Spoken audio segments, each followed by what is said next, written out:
Ya, pemirsa, Prabowo menyebut kata mafia saat menyinggung soal dalang kerusuhan massa di berbagai daerah. Kata mafia juga disebut-sebut oleh 3 menteri dalam unggahan di media sosial saat memberikan dukungan.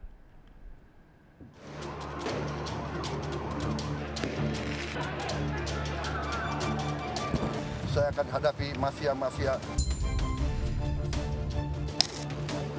Presiden Prabowo Subianto menyebut telah mengantongi indikasi pihak-pihak yang harus bertanggung jawab dalam kerusuhan massa beberapa waktu terakhir. Menurut Prabowo, ada pihak yang sengaja menciptakan kerusuhan, bukan untuk menyampaikan aspirasi. Prabowo pun terang-terangan menyebut siap menghadapi mafia sekuat apapun. Saya akan hadapi mafia-mafia yang sekuat apapun saya hadapi atas nama rakyat. Saya bertekad memberantas korupsi. Sekuat apapun mereka. Demi Allah, saya tidak akan mundur setapapun. Disebut keras oleh Prabowo, lalu siapa mafia yang dimaksud? Prabowo tidak menyebut pasti. Namun sebelumnya melalui unggahan media sosial, 3 Menteri Kabinet Merah Putih juga menyebut kata mafia saat memberi dukungan kepada Presiden dalam menghadapi situasi negara yang memanas. Melalui Instagram, Menteri Kelautan dan Perikanan Sakti Wahyu Trenggono mengunggah foto bertuliskan sepak terjang Prabowo sebagai presiden yang berani melawan mafia beras, mafia minyak goreng hingga mafia migas. Bahkan dalam unggahan itu juga menuliskan nama Riza Khalid sebagai mafia migas yang dibongkar Prabowo. Foto Prabowo dengan tulisan serupa juga diunggah Menteri Perlindungan Pekerja Migran Indonesia Abdul Qadir Karding dan Menteri Perdagangan Zulkifli Hasan di hari yang sama.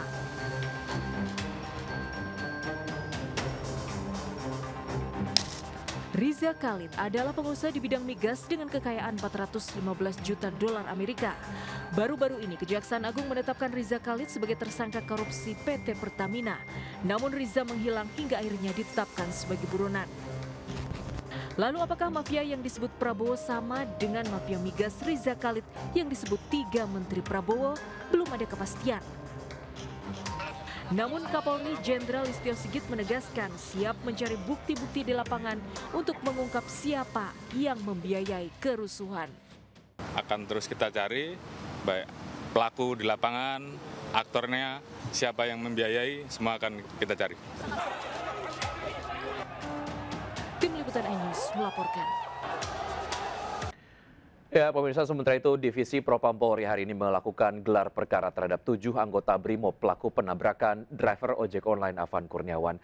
Gelar perkara untuk menentukan layak atau tidaknya ketujuh terduga pelaku ini menjalani sidang etik.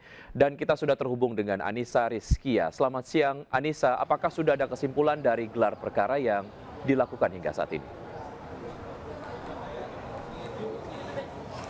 Ya, Diki dan juga pemirsa, saat ini proses dari gelar perkara di gedung Divisi Propam Polri masih terus berlangsung.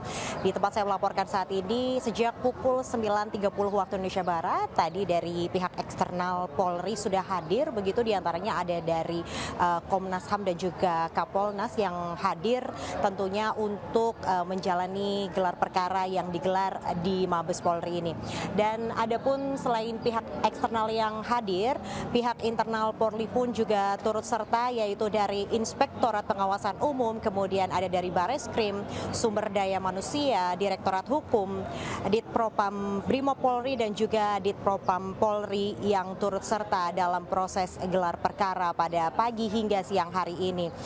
Tentunya gelar perkara ini akan menentukan layak atau tidaknya dari ketujuh terduga pelaku dalam menjalani sidang etik yang rencananya akan digelar pada hari Rabu dan juga Kamis, yaitu di tanggal 3 dan 4 September 2025. Kami pun juga masih terus menantikan apa kesimpulan dari gelar perkara yang saat ini masih terus berlangsung. Demikian Wiki, saya kembalikan kepada Anda di studio. Atas informasi yang Anda sudah sampaikan, selamat bertugas kembali. Divpropam Polri menetapkan pelanggaran berat dan sedang bagi 7 personil BRIMOB dalam kasus meninggalnya pengemudi ojek online Afan Kurniawan. 2 personil BRIMOB melakukan pelanggaran berat, sementara 5 personil BRIMOB lainnya dikenakan pelanggaran sedang.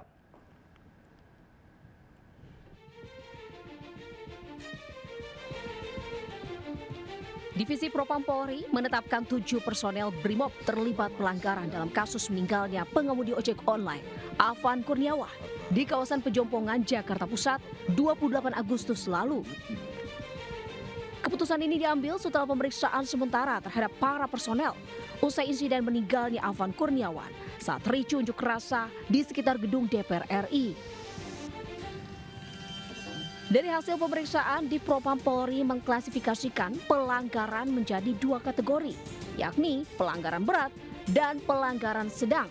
2 personel Kompol Kosmas Kajugae dan Bribka Rohmat melakukan pelanggaran berat karena berperan langsung sebagai pengemudi dan pendamping di kursi depan kendaraan taktis. Sementara 5 personel yang dikenakan pelanggaran sedang adalah Aibda M. Rohyani, Bribtu Danang, Bribtu Mardin, Baraka Jana Edi, dan Baraka Yohanes David. Mereka dinilai tidak memiliki kendali atas laju kendaraan tetapi tetap berkewajiban mematuhi prosedur operasional di lapangan. Div Propam Polri juga telah menjadwalkan pemeriksaan lanjutan terhadap seluruh personel termasuk gelaran perkara dan sidang yang digelar pada Selasa dan Rabu esok. Polri membuka akses bagi Kompolnas dan Komnas HAM memantau jalannya proses pemeriksaan sebagai bentuk akuntabilitas Polri kepada publik. Tim Liputan Ayus melaporkan. Pemirsa, bocah yang menjarah jam mewah milik Sahroni seharga miliaran rupiah akhirnya mengembalikannya melalui Ketua RW di Kebon Bawang, Tanjung Priok, Jakarta Utara. Pengembalian dilakukan usai wajah sang bocah viral dan menyadari aksinya salah.